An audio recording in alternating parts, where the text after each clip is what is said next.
Boa tarde, pessoal. Vamos iniciar então aí mais um capítulo do nosso conteúdo. E nesse capítulo eu vou abordar alguns elementos geométricos das estradas. Também é um capítulo mais teórico, mas é um capítulo bem importante. Ele traz na íntegra a norma do DENIT de como que deve ser abordado esses elementos dentro de um projeto geométrico. Ok? Então vamos lá. Então, a gente já conversou, a gente viu que a geometria de uma estrada ela é definida pelo traçado do seu eixo. Então, aquilo que foi passado para vocês, né, definirem lá no seu traçado, no trabalho de vocês, é chamado traçado do eixo, da via, ou também muito simplificado aí pelo nome de diretriz. Então, a gente fala diretriz da via, né, tanto na projeção horizontal em planta, quanto no plano vertical, que é dado através dos perfis longitudinais, onde a gente vai definir os grades, e as seções transversais, que a gente chama de plataforma, que serve para a gente verificar aí com detalhes a situação dos movimentos de terra.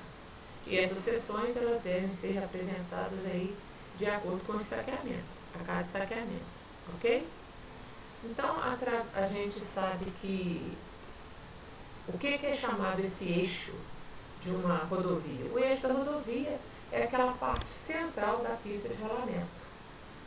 É a parte central da pista de rolamento. Agora um detalhe que eu deixo aqui só para nível de conhecimento também, e nas ferrovias, o que é? Já que não tem um eixo central, e sim os trilhos, né? Então, o eixo de uma ferrovia corresponde àqueles pontos entre os trilhos, né? É das faces internas do trilho, que a gente muito conhecido como nome de bitola, ok? Quais são os principais elementos geométricos? Então, de uma forma esquemática, eu apresento para vocês o seguinte: os elementos se dividem em axiais e transversais. Os axiais se dá pela planimetria, né? Então a gente vai definir os elementos planimétricos. Quem são esses elementos planimétricos? Que está em planta, na horizontal, né?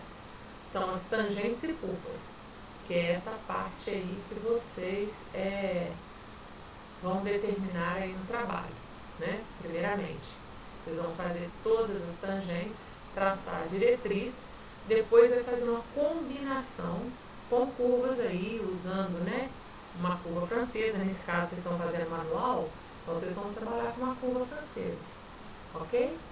Achar o centro dela para poder descobrir o raio. Os elementos altimétricos, que são os grades retos, né, que são a projeção no plano vertical. A partir do momento que eu tenho os grades retos, eu vou fazer então minha concordância através de curvas verticais, que já foi falado que são através das parábolas de segundo grau. E os elementos geométricos transversais são as seções. E as seções se dividem em seção de aterro, de corte, ou então seções mistas, onde faz aterro e corte simultaneamente. Então, como falei, os elementos detalhando agora, foi falado naquele esquema, né? O projeto, os elementos planimétricos é a apresentação de um projeto em planta, onde vai dispor uma série de alinhamentos retos, que a gente chama, dá o nome aqui de tangentes, concordado por curvas. E essas curvas recebem o nome de concordância horizontal. Então, a cada interseção de tangentes, a cada interseção, vai ser concordado por uma curva que a gente chama de curva horizontal, visto que é um elemento planimétrico, no plano. Então, as tangentes são aqueles trechos retos situados entre as curvas, né? Então, após ter feito a concordância, vai ter um trecho reto de um lado, um trecho reto do outro, né? E são denominadas tangentes. A gente não usa muito falar, tem uma reta de 1 quilômetro, uma reta de quase 10 quilômetros, uma reta de 20 quilômetros, não. A gente fala no tangente, no termo técnico nosso aqui, tá? E os alinhamentos retos restantes são o que a gente chama de tangentes externas, tá? Então, quando vocês fazem a interseção, as diretrizes, lá no ponto de interseção, então aqui onde fez, né? Deixa eu ver se eu consigo mostrar para vocês aqui. Né? Então tem as tangentes, ó, vamos supor isso aqui, né? Tangente, já está lá. Está o alinhamento, fez a concordância, está a curva. Então essa parte aqui, ó, que está por fora aqui, é chamada de tangente externa, tá? E a que está aqui é chamada de tangente, trecho reto da curva. Não sei se deu para vocês entenderem aí, mas no desenho que eu vou mostrar daqui a pouco para vocês, vocês vão ver isso, tá? Melhor. Então o alinhamento, ele é caracterizado tanto pela sua extensão, de acordo com posição relativa ou posição absoluta. Como que é isso? Né? Posição relativa e absoluta. Vocês já viram isso lá na topografia. A posição absoluta é quando se refere ao azimuth, né? Sendo que a referência é a linha norte-sul. Correto? E a posição relativa se refere à deflexão, que é o que a gente vai trabalhar muito aqui. Tá certo? Que é o ângulo em que o alinhamento precedente faz com o seguinte. Então, o ângulo entre o alinhamento anterior e o próximo, a gente chama de deflexão. Então, através desse esqueminha aqui, dá para mostrar isso que eu falei para vocês. Tá vendo? Olha bem. Então, é isso que vocês, primeiramente, a gente define quem? A diretriz, né? Passando pelos pontos de passagem obrigatório, tanto de condição quanto de circunstância. Então, eu defini a minha diretriz. Está pronta, está ok, tudo dentro das normas, né? Norma ambiental, tal, tudo aquilo que vocês sabem que precede é isso aí. Agora já é cálculo. Então já tem que começar a pensar. Então, olha bem, quando eu faço essa concordância, como que é feito isso lá no trabalho? Aquilo que eu falei, vocês vão pegar uma curva francesa, vai colocá-la aqui de tal forma que melhor alinha a este encontro de retas aí, né? Então vai achar uma curva que se adequa melhor aí, né? E essa curva depois vocês vão ter que verificar que ela tem que ter um raio mínimo. Então a gente imagina, né? Aqui um centro para a curva, né? Onde que esse centro está? A gente acha como o centro? Como que eu vou achar a pessoa do centro? Aquele esqueminha que vocês conhecem lá da matemática, né? De achar o ângulo. Então, como é que vocês vão fazer? Vai pegar o compasso com a ponta seca, fazer uma abertura um tanto que a gente imagina que seja maior do que a metade. Então, com a ponta seca, faço uma abertura maior do que a metade e jogo para lá. Fiz uma marcação. Não é isso? Marco para cá, mais ou menos. Com a ponta seca ainda, marco aqui embaixo. Com a mesma abertura, sem alterar, ponho no outro ponto. Faço a marcação, elas vão se cruzar. Vai se cruzar. Na hora que eu uno esse ponto ao outro aqui, ó, ele vai embora aonde eu for. Aonde vai ser o centro? Onde vai ser o centro? Ele vai ter que parar no lugar. Não é isso? Então, vocês vão determinar o centro aí da curva de acordo com o que vocês vão ver, que é a questão também do raio mínimo, né? Então, vocês vão calcular o raio mínimo e esse raio, ele vai ter que ser maior ou igual ao mínimo, tá? E esse raio tem que bater também aqui, ó, com o ângulo de deflexão. Outra coisa que eu falei anteriormente, que eu falei que dava para ver melhor aqui, ó, chamada de θ1, tá? Então, o que vocês vão fazer primeiro lá? Vocês vão fazer a diretriz, que são as tangentes, né? Fez a concordância, eu acho qual que é o meu ponto, esse ponto inicial, ó. Então, começou uma tangente, aqui é a tangente que a gente fala aí, chamar de tangente. Esse trechinho aqui que eu tentei fazer com a mão com vocês, ó, esse aqui que está fora da curva, a gente chama de tangente externa. Então, BC é tangente externa, CD é tangente externa, GH é tangente externa. Tá? Olha, desculpa.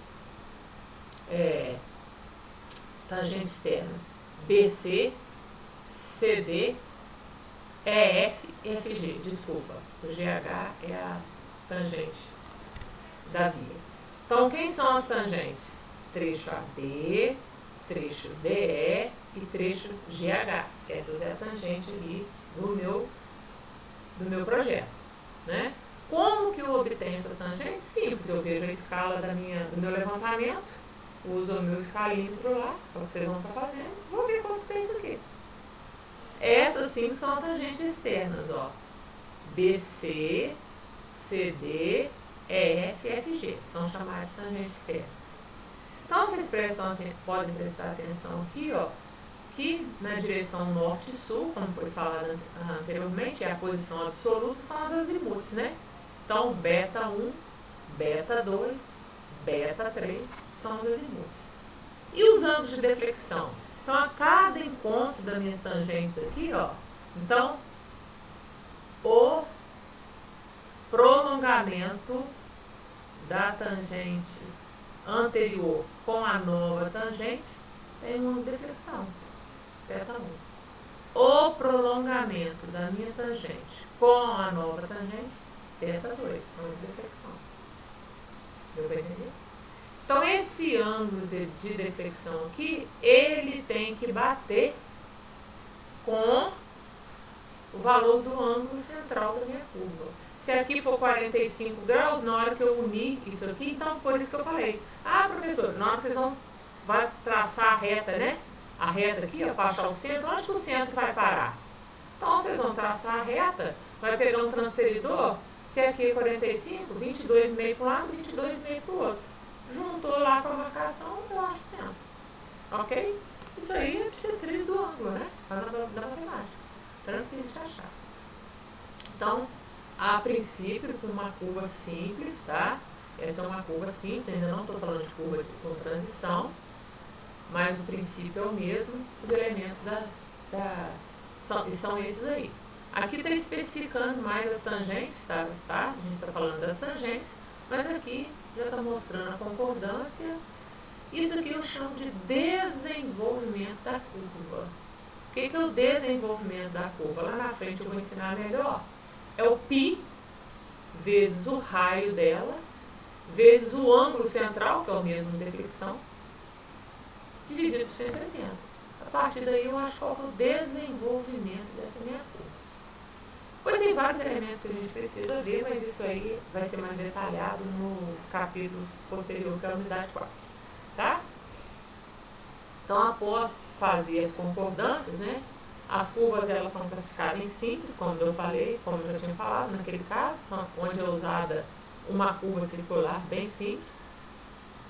Curva composta, a gente foge muito disso, porque dá muito trabalho para o projeto e às vezes não fica tão bom, né? Que é a curva sem transição, quando a gente utiliza 2 ou mais arcos de círculos de raios diferentes para poder concordar os alinhamentos.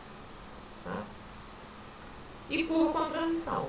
Como eu falei, o DENIT tem exigido muito que se faça projeto com curva de transição.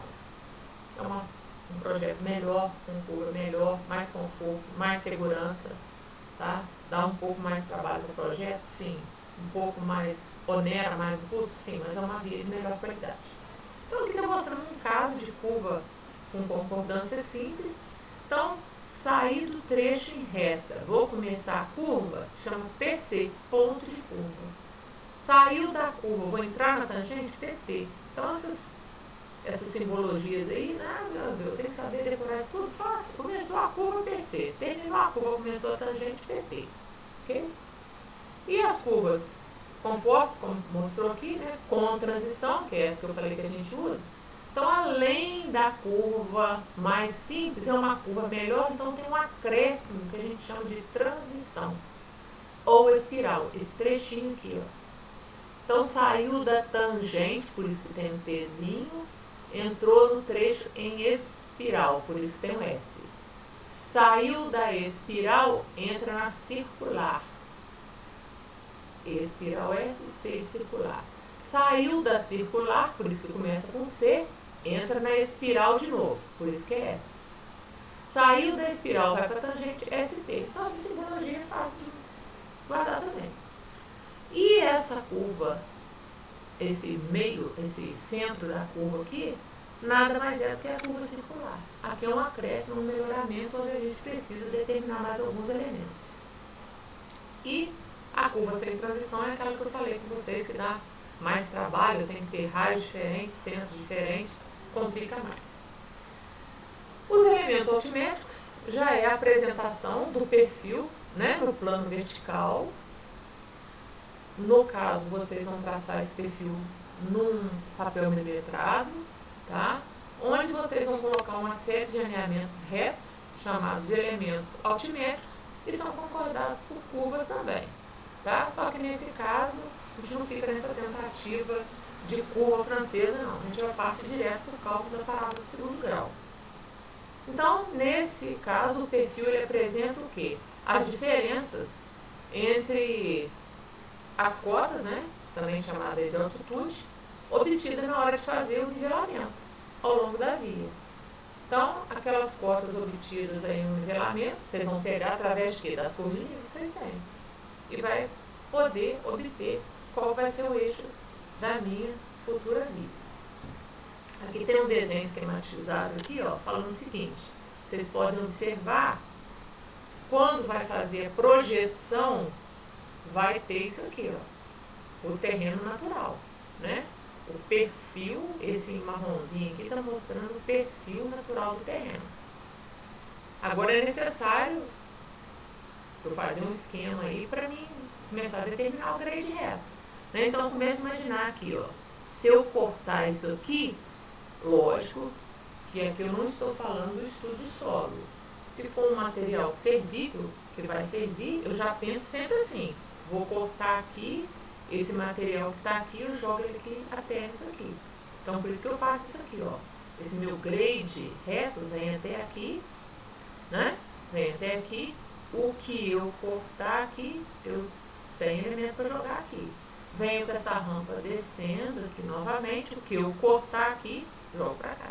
Então, esse perfil longitudinal serve para isso, para eu estudar esse movimento de terra ao longo da minha vida. Tá pronto as rampas? Ah, essas rampas pode ser qualquer inclinação? Não. Gente, tem que observar a norma.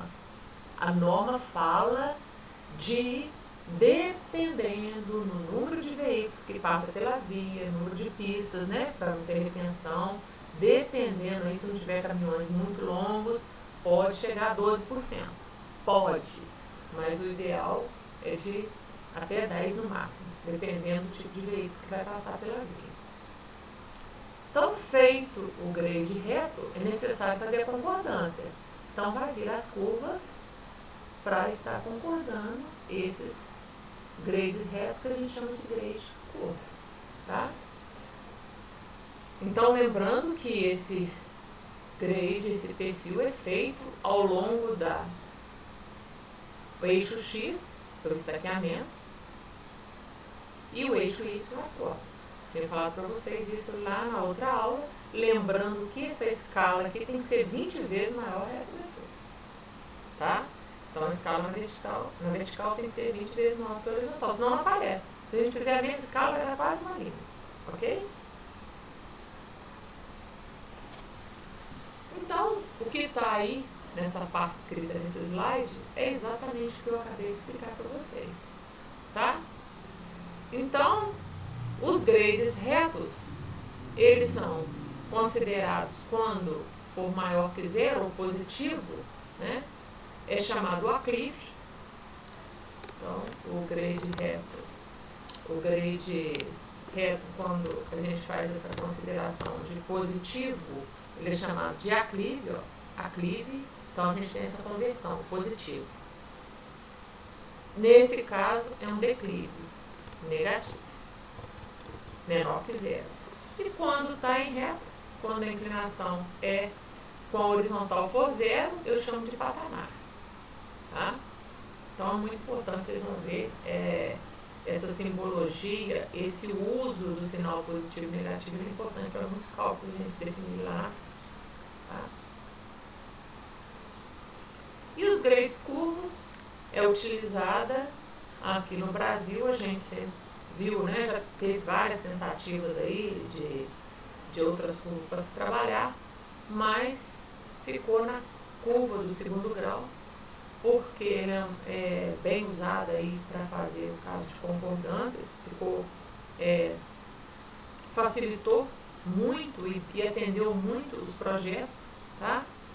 Porque a parábola do segundo grau, ela consegue aceitar mudanças de inclinação, né? Onde tem muita variação de mudança de inclinação, dando conforto, segurança para a via, tá? Eliminando todas as situações de perigos e danos que pode ser dado ao veículo quanto ao usuário da via. Então aqui está mostrando, ó, tá? Aquele mesmo caso que eu mostrei anteriormente, as rampas com curva, aqui está com menos destaque aqui, igual eu mostrei anteriormente. Então, ó, rampa, aclive positivo, declive negativo, aclive positivo. Quando eu tenho um caso onde eu tenho um encontro de rampa positiva com negativa, mostrando nesse caso aqui, eu tenho uma rampa convexa, tá? Convexa. Neste caso, o próprio nome indica, né, que parece côncava, vem de concha, né? Parece uma concha, né? Côncava. Então, de negativo para positivo, neste caso aqui, chamado de curva côncava. Qual que é a diferença? Na hora de calcular, tem um parâmetro que nós utilizamos, que vocês vão ver que varia de uma curva para outra. Tá ok? Aqui é totalmente diferente do elemento planimétrico. Tá? Lá nas curvas horizontais a gente calcula de um jeito, aqui é do outro. A cada encontro desses do meu grade reto, eu também tenho um ponto de interseção, igual para a curva horizontal. Só que aqui a gente coloca PI e V. V1, que é a primeira. PI, V2, segundo. Assim vai dando nomenclaturas, é isso que vocês vão fazer no trabalho também. As rampas vão começar I1, I2, I3, I4, assim sucessivamente. Aqui, quando começa uma curva, também é ponto de curva, está começando a curva. Aqui está terminando, entrando na tangente, também é ponto de tangência. Só que aqui a gente escreve PCV e aqui PPV. Tá? E as seções? As seções é o perfil transversal da estrada. Né? É os elementos transversais que aparecem aí a cada estaca ao longo do eixo da linha longitudinal da minha via.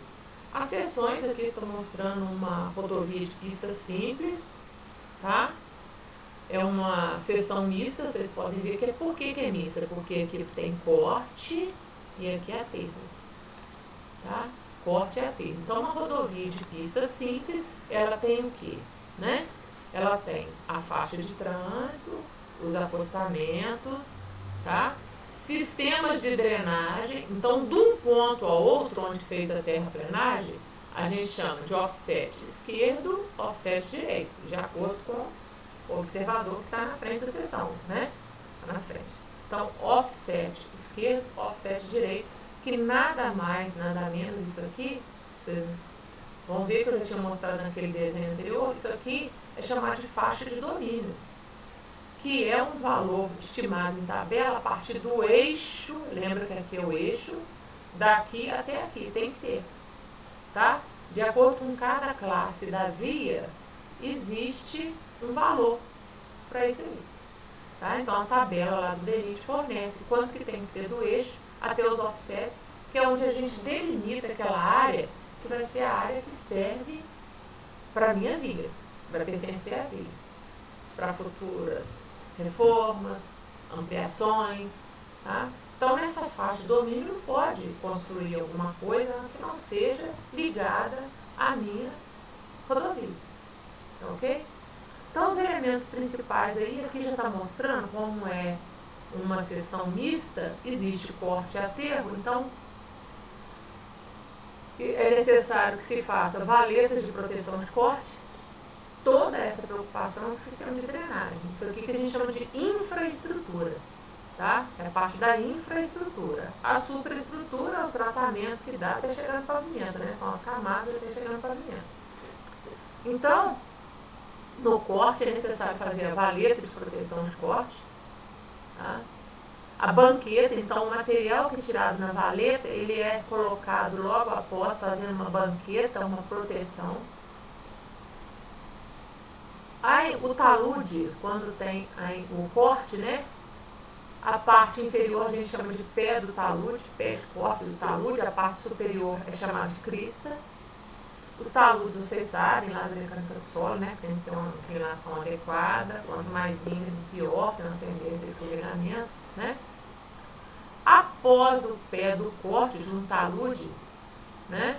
É necessário que se faça a sarjeta, que é um dispositivo de drenagem, para recolher a água da chuva, né? Que vem escoando aí tanto da rampa, às vezes costumam ter algumas descidas d'água, né, que cai alguns bueiros e tal, como também da água da chuva que bate no meu pavimento, né, escoa, vai para o acostamento até chegar na sarjeta aí para levar essa água de forma segura, etc. Que é a parte, como eu estou falando com vocês, de infraestrutura de drenagem. Então, aqui está mostrando essa pista simples, o que ela tem? A faixa de trânsito, está mostrando o eixo, a faixa de trânsito. É necessário que você tenha um abolamento. Muitas vezes esse abolamento é feito para evitar a força centrífuga, né? Que o carro saia da pista. Aquela situação que eu falei com vocês. Nos trechos em curvas, principalmente, é necessário que você tenha um abolamento para evitar que o carro saia da pista. Mas no trecho em reta, é necessário também que eu tenha um abolamento, tá? Pelo menos aí começar de 2%. Para quê? Para levar a água da chuva para o sistema de drenagem. E o acostamento vai acompanhando essa inclinação, um pouco menor ainda. Como a seção é mista, eu falei, né? Tem a parte de corte, tem a parte de aterro. Então, quando é feita a parte de aterro, após o acostamento, tem uma largura adicional aí, tá? Uma pequena largura adicional. Aí tem a saia do aterro. É a mesma coisa. A parte superior é chamada de crista do aterro, a parte inferior, pé do aterro, com uma inclinação adequada aí também. Então, a gente vê aí alguns elementos, né? O que é abolamento, a inclinação, todos esses elementos de drenagem. A parte da plataforma, o que compõe a plataforma? A faixa de trânsito, né? A faixa de trânsito, o acostamento, sarjetas e essa largura adicional. Aqui está mostrando uma seção mista também, agora com rodovias com pista dupla. O que é a pista dupla? A presença do canteiro, de muito diferente aqui, a presença do canteiro central e outra pista. Só que os elementos têm o mesmo nome, né? Então aqui está o canteiro central, aqui que a gente fala que é o eixo do projeto, tá? O eixo do projeto já é cada início aí da via. E aqui são os mesmos elementos, ó. A faixa de domínio está aqui, do offset esquerdo até o offset direito. Os elementos de drenagem, infraestrutura, mesma coisa, né? Então, na rampa de corte, faz essa sarjeta, né? Tem todos os elementos aqui. No talude, então deixa a largura adicional, talude, tal. E o que tem nesses elementos aqui? Alterou as faixas de trânsito, né? Alterou as faixas de trânsito e o canteiro central. Então aqui está mostrando como se fosse uma pista para a esquerda, uma pista à direita, com todos os elementos aí. Então, ressaltando as diferentes disposições comumente encontradas nas rodovias, elas podem ser distinguidas em 3 formas. Já tinha falado na classificação, quando a seção é feita em corte, tá? Quando a rodovia está abaixo da superfície do terreno natural. O aterro, quando é uma situação contrária, a rodovia está acima do terreno natural, e o caso misto, quando tem corte e aterro. Tá? Então, cortou, né, fez o corte, a rodovia está implantada na seção de corte, aqui é feito o aterro, então, né, fez-se o aterro total sobre o terreno, né? E a questão mista que a gente viu anteriormente. Então, a designação que ordinariamente referencia em conjunto a infraestrutura e a superestrutura é chamada de plataforma da rodovia. Então, quando se fala em plataforma de rodovia, a gente tem que lembrar que a infra, como eu mostrei para vocês, a parte do sistema de drenagem toda, né, da terraplenagem, até a superestrutura, que são as camadas até o pavimento asfáltico, ou um pavimento de concreto, né, calçamento aí, tá? Então, esse conjunto aí é chamado de plataforma da rodovia. Então, a infraestrutura, como a gente viu, né, ela é abaixo do grade do terrapleno. A gente fala que ela está localizada abaixo do grade do terrapleno. E as obras de infraestrutura são obras de terraplenagem, que são os cortes e aterros, com a superfície final chamada de leito ou plataforma. As obras de arte corrente, no caso, entra aí drenagem superficial, sarjetas, valetas de proteção de crista, tudo aquilo que a gente viu, né?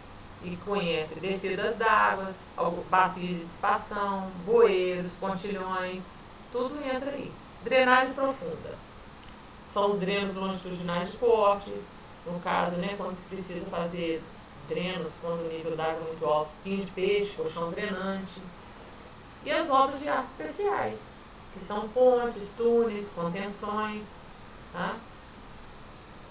Então, de acordo com o DENIT 2010, isso aqui está de acordo com o manual, tá? Essa figura que eu tiro e toda essa parte conceitual que eu abordo para vocês aqui, eu tirei lá do manual, tá? São os elementos da plataforma da rodovia. Então, aquele mesmo desenho que eu mostrei para vocês anteriormente, tem aqui com mais alguns elementos, detalhando aí o que é cada um desses aí, ok?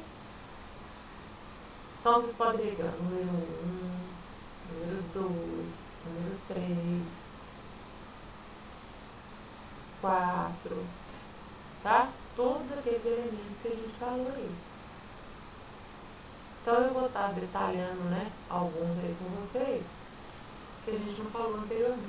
Então, eu falei, a faixa de domínio, né, que é aquela faixa que desapropria do offset esquerdo até o offset direito, é a faixa que é desapropriada para fazer a construção da via, prevendo algo futuro, né, o suficiente que possa fazer expansão, obras, manutenção, né, etc. O vedo, não sei se vocês observaram aqui, é algo que se colocaria, né, nas nossas estradas, aí que não são concessão, ou que não tem, muito difícil, né, porque isso aí encarece muito, é o vedo. Para que serve esses vedos aí no offset? O próprio nome já fala, né, para proteger contra a invasão de animais, de portes maiores, né, pessoas fazerem suas moradias lá, né, depois garante até o uso de postes do lugar, né. Esse vedo pode ser feito de arame farpado, muro, cerca viva, né, isso aí às vezes é complicado. Valeta de proteção de corte, já mostrei para vocês anteriormente. Então, a valeta de proteção de corte, né, já tinha mostrado para vocês ela. Aqui está o detalhe, né, direitinho, valeta de proteção de corte, perto do offset esquerdo, como aqui a gente já está falando, né, que é a parte do corte. Já aproveito e já mostro para vocês em detalhe, né, fez um zoom daquela parte lá, a banqueta de proteção de corte, o talude com sua crista e o seu pé, um detalhe da sarjeta que está sendo mostrado, um detalhe da parte do acostamento e uma da faixa de trás. Então, a rampa de corte, como eu falei, né, anteriormente, é chamado de talude de corte. A saia de aterro é aquela parte inclinada da seção transversal, né? Então, é a saia, essa parte da seção transversal. Estou mostrando aqui, tá? A saia do aterro.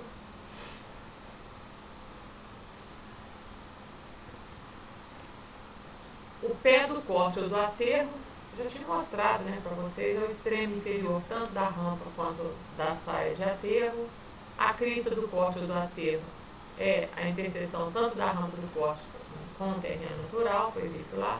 que é terreno marginal? O terreno marginal é aquele terreno que é próximo ao longo da faixa de domínio. É chamado de terreno marginal, que é essa parte aí, chamada de número 8. É a faixa que está perto da minha faixa de domínio, chamada de terreno marginal, né? Ou vizinho. A faixa marginal é cada uma das faixas do terreno compreendida entre a crista do corte e o limite da faixa de domínio, no caso quando se tem corte, e entre o pé do aterro e o limite da faixa de domínio, no caso da seção em aterro. Visto lá também anteriormente aí, que é essa parte aqui, ó, número 9. Tá? Depois, número 10, que a gente vai complementar aí, número 10, é o recuo, que é aquela distância na qual se permite fazer construções estranhas aí, estrada, né? Contados aí a partir do limite da faixa de domínio, tá? Então, cada trecho de estrada tem um regulamento para isso, de acordo com a rodovia, tá? A faixa terraplenada. A faixa terraplenada é aquela faixa correspondente à largura que vai desde a crista do corte, né? No caso de seção plena e corte, do pé do aterro até do pé do aterro ao pé do aterro, no caso de seção plena em aterro, e da crista de corte até o pé do aterro, no caso de seção mista. É aquela linha compreendida entre as linhas de offset, tá? Que é também aí chamado de faixa terraplenada. É a faixa aí número 28.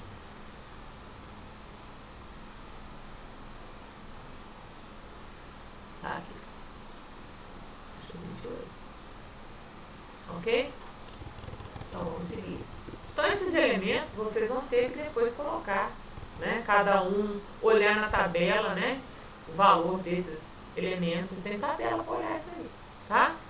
A plataforma é a faixa da estrada compreendida entre os dois pés dos cortes, para a seção de corte, de crista a crista do aterro, no caso, seção de aterro, do pé do corte à crista do aterro, do pé do corte à crista do aterro, no caso da seção mista, e no caso dos cortes, a plataforma também compreende aí com a sarjeta. Tá ok? Então, tá lá esse elemento aí, que a gente está chamando aí de número 21, tá? O acostamento. O acostamento é a faixa que vai da borda do pavimento até a sarjeta, no caso da seção em corte, ou da crista do aterro, no caso da seção em aterro, e o acostamento é para proteger, né, a borda do pavimento, estacionamento de veículos na estrada, serve como uma pista de emergência, um canteiro de serviço para a conservação da estrada, até mesmo para o pedestre passar, né? E com cuidado, é lógico, né? Com cuidado. E na onde tem tráfego intenso, eles são até pavimentados, aí já é até para evitar aí que o pedestre passar, tá ok?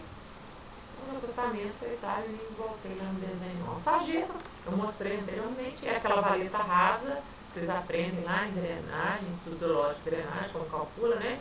Onde tem uma seção V aberta, ela é situada no pé do corte para receber as águas de chuva, tanto da plataforma, né, quanto do talude de corte.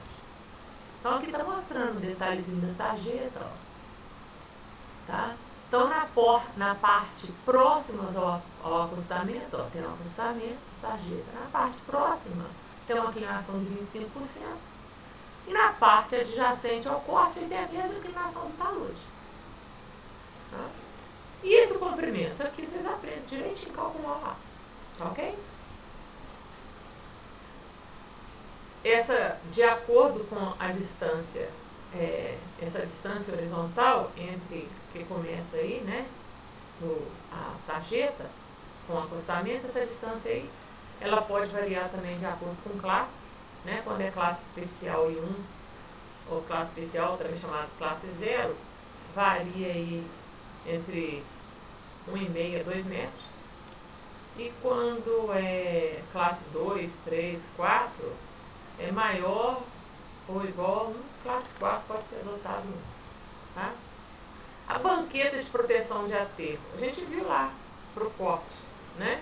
É aquele prisma de terra que se constrói junto do aterro para servir de anteparo para as rodas dos veículos, no caso de derrapar, e também para impedir que a enxurrada corre pelos aterros altos, provocando a erosão. Tá? Desculpa. As defesas são uma cerca baixa, robusta, de um moirão de madeira de lei ou de aço, com pranchões, né? O próprio nome fala, né? São aquelas pregadas no lado interno da estrada, colocada nas cristas de aterro alto, mais de 2,5 metros, no caso de curva perigosa, né?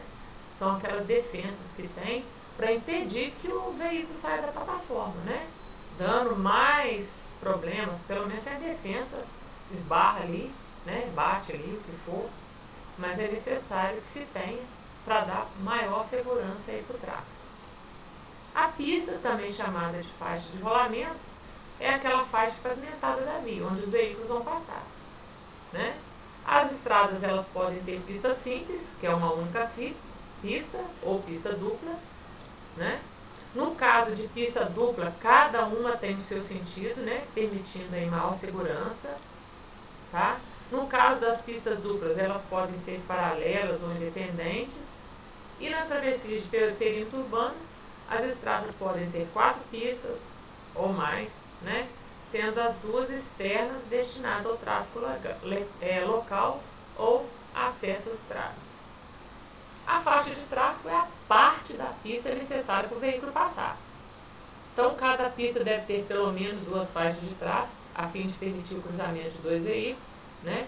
Ou a passagem de um veículo pelo outro. E no caso de transposição em serra, é necessário uma terceira faixa, chamada de faixa adicional, principalmente para os veículos lentos, como a gente tinha falado lá, quando eu expliquei para vocês sobre os veículos do projeto, né?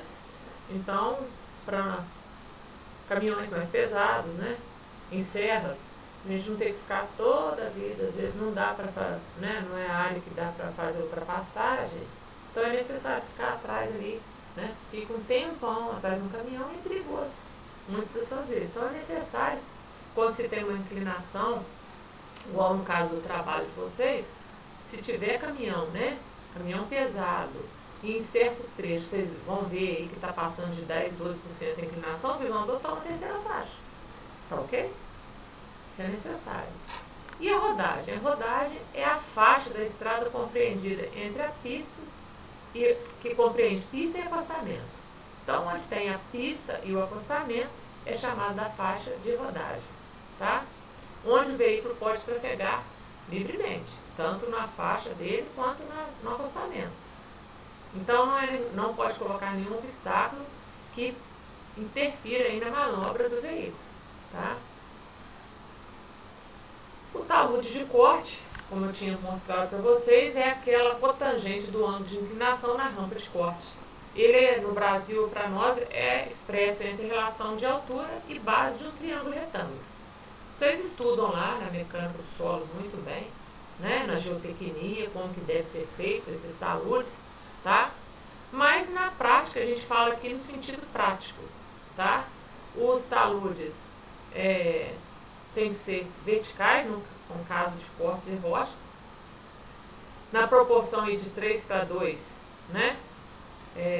3 na vertical e 2 na horizontal, no caso, quando se tem solos mais consistentes, e 1:1 quando é pouco consistente, né? De 45 graus.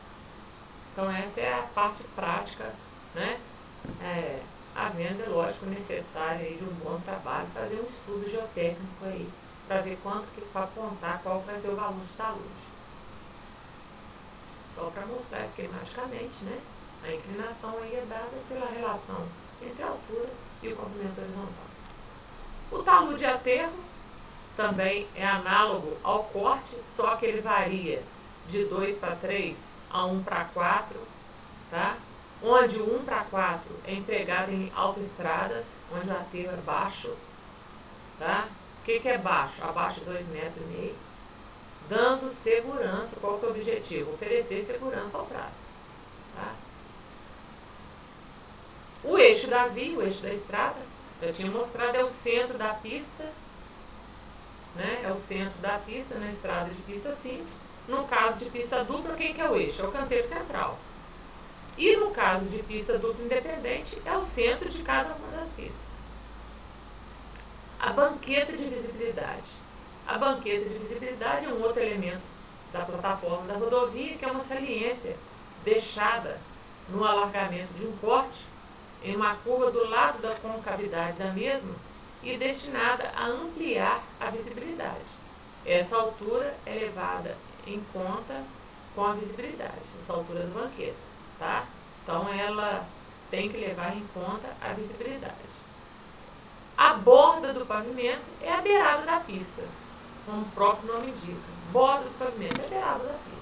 O abolamento é aquilo que eu já tinha mostrado lá no desenho, é aquela inclinação transversal de cada trecho da seção transversal, é dado em porcentagem, tá?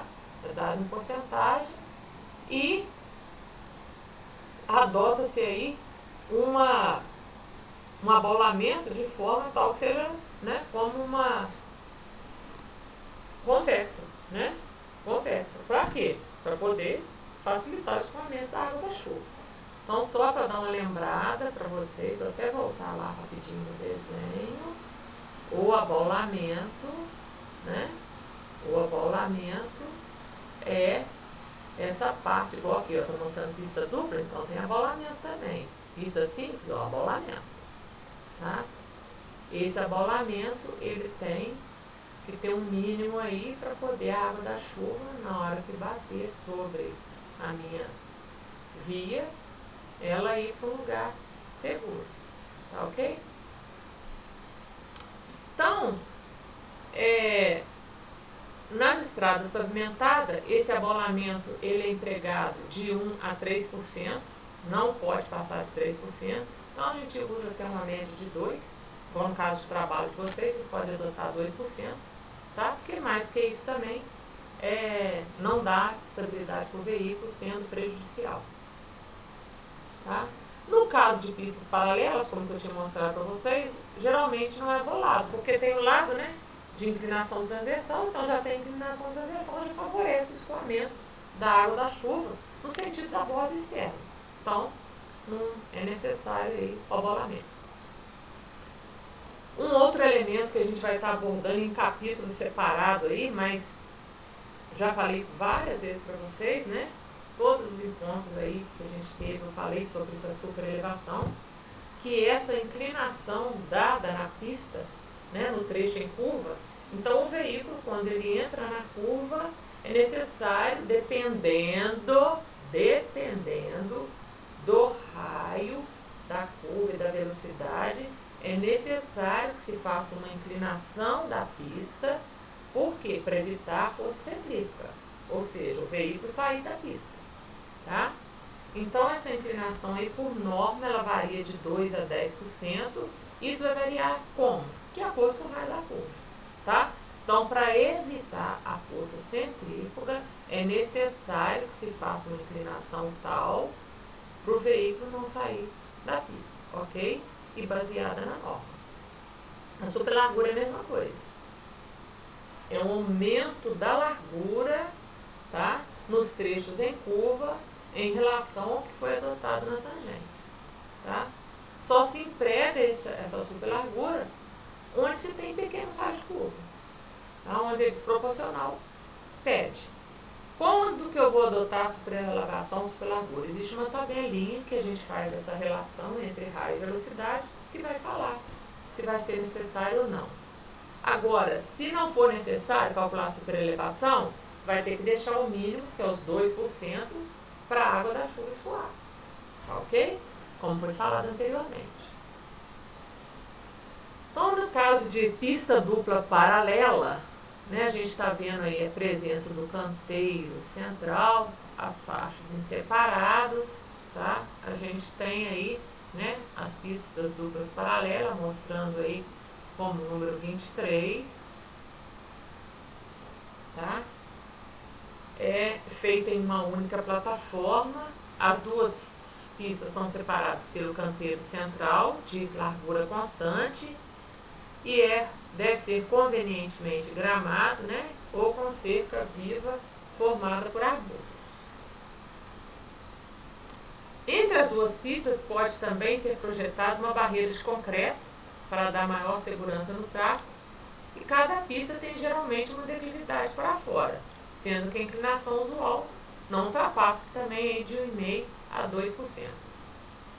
O canteiro central, a gente já falou dele aí, né? É uma separação física que tem de uma pista para outra, também chamada de refúgio central, né? Nome próprio, mas impróprio, mas o canteiro tem essa finalidade aí, né? Para dar maior segurança ao tráfego. Esse canteiro deve ser o mais largo possível, lógico, dentro de uma norma aí, né? E no Brasil adota-se de 3 a 6 metros, dependendo da pista, da classe, o que for. Caso de pista dupla independente, são pistas onde segue o traçado de forma independente uma da outra, né? Muito usado aí onde tem serras, montanhas, né? Onde a construção para isso fica mais econômica do que fazer pista dupla paralela, que demanda fazer uma infraestrutura muito grande, né? Muitas obras de arte especiais, então trabalham com essas pistas duplas independentes, né? No sentido, né? O outro sentido, trabalhar dessa forma fica mais econômico, tá? A faixa de domínio, como eu tinha falado com vocês, né, anteriormente, marcada do offset esquerdo até o offset direito, ou vice-versa, né, ela segue uma tabela que é dada em função da classe e do relevo. Lembra lá atrás quando eu falei? Tudo é em função da classe e relevo. As tabelas. Depende do quê? Da classe que eu determinei, que eu estou trabalhando em relevo. Então, aqui tem a tabelinha falando aí, ó, das classes 1, 2, 3 e 4, que é que vocês vão estar abordando no trabalho de vocês, quanto que deve ser o valor da faixa de domínio, né? Então, trabalhando com classe 2, meu terreno tem relevo ondulado, a faixa de domínio vai ser 40. Então, vocês vão separar lá no levantamento plano altimétrico de vocês, após ter determinado o eixo, 20 metros para um lado, 20 metros para o outro, tá? No caso desse exemplo que eu estou falando aqui, tá? Relevo ondulado, classe 2 é 40. Então, determinei o eixo, 20 metros para um lado, 20 metros para o outro. Os acostamentos, a gente já falou deles aí, né? Também segue aí a tabela do DENIT. Então, classe 2, terreno ondulado, conforme eu falei, venho na tabelinha, 2,5 metros. Vai usar para acostamento. Isso tudo agora no trabalho de vocês, essa primeira etapa, vocês já vão poder determinar isso tudo aí. Vocês já vão saber qual é a classe, qual é o relevo, então vocês já vão poder apontar tudo isso aí, tá? A faixa de rolamento, ela é obtida colocando, né, a largura do veículo de projeto, por isso que é importante a gente estudar lá, né, a função da velocidade, o nível do conforto que se deseja proporcionar para a via. Então, alguns valores recomendados aí estão também de acordo com a classe e com o relevo. No exemplo que eu continuo falando, classe 2, terreno ondulado, 3,5 metros para a faixa de rolamento. Aqui eu estou abordando, né, já falei da plataforma da rodovia. Agora, como que é a plataforma de uma ferrovia? Vocês podem ver que a parte de infraestrutura é a mesma coisa para a ferrovia. Tá? Infraestrutura é a mesma coisa. A superestrutura, a diferença aqui é que na superestrutura tem-se, né, o sublastro, o lastro, que é aquela camada britada, os dormentos e trilhos. Ok? Só para a gente abordar aí como que é essa relação entre rodovia e ferrovia, tá? Os elementos. Com isso, a gente termina aí mais essa unidade, pessoal. E vocês têm condição total aí de estar melhorando o trabalho de vocês agora. Muita coisa vocês podem fazer no trabalho de vocês aí, tá?